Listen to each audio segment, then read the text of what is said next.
امام حسین کی شہادت کے بعد جب آل رسول کو قید کر کے امام حسین کے سر کو کاٹ کے نیزے پہ بلند کر کے شام کی طرف لے جایا گیا تو جہاں جہاں سے یزید کا قافلہ گزر رہا تھا لوگ پوچھ رہے تھے کہ یہ کس کا سر ہے اور یہ بیبیاں کون ہیں۔ جس کو بھی معلوم ہو کہ یہ رسول اللہ کا خاندان ہے تو ہر کوئی دل ہی دل میں ان ظالموں پہ لعنت کرتا رہا اور کوشش یہ تھی کہ یہ لعین ہمارے شہر نہ رکے۔ تو ویسے ہی چلتے چلتے جب یزید کا قافلہ شہر کرتان تک پہنچا تو وہ لوگ پہلے سے ہی باخبر ہو چکے تھے کہ فوج یزید نے اللہ کے رسول کے نواسے کو قتل کیا ہے، آل محمد کو قید کیا ہے، تو انہوں نے اپنے شہر کے دروازے بند کیے ہوئے تھے۔ قافلہ شہر کے باہر رک گیا اور درخت کے سائے میں یزید کے سپاہی سونے لگے۔ جب رات ہونے لگی تو راہب قریب آتا ہے اور دیکھے کہ ایک نورانی سر ہے جس پہ آسمان سے فرشتے آ کے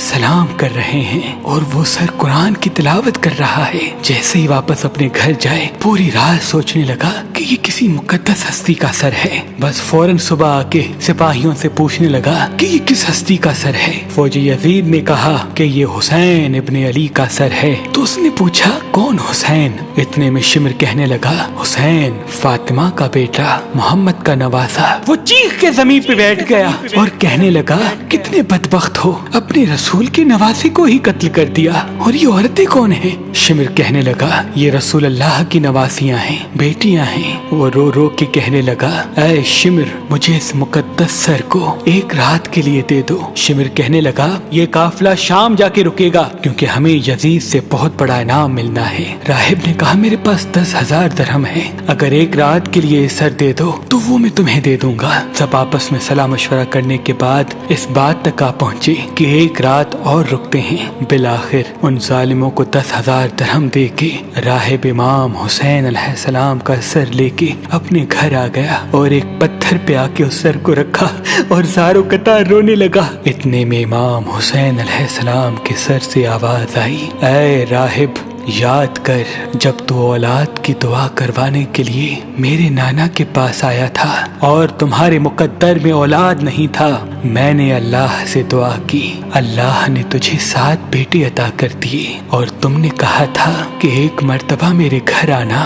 اے راہب آج میں حسین تیرے گھر آ ہی گیا۔ بس جیسے ہی امام حسین کے سر سے یہ آواز سنی راہب زور زور سے رونے لگا اور کہنے لگا اے میرے آقا حسین مجھے معاف کیجیے گا، اگر مجھے معلوم ہوتا تو میں بھی آپ کے قدموں پہ قربان ہوتا۔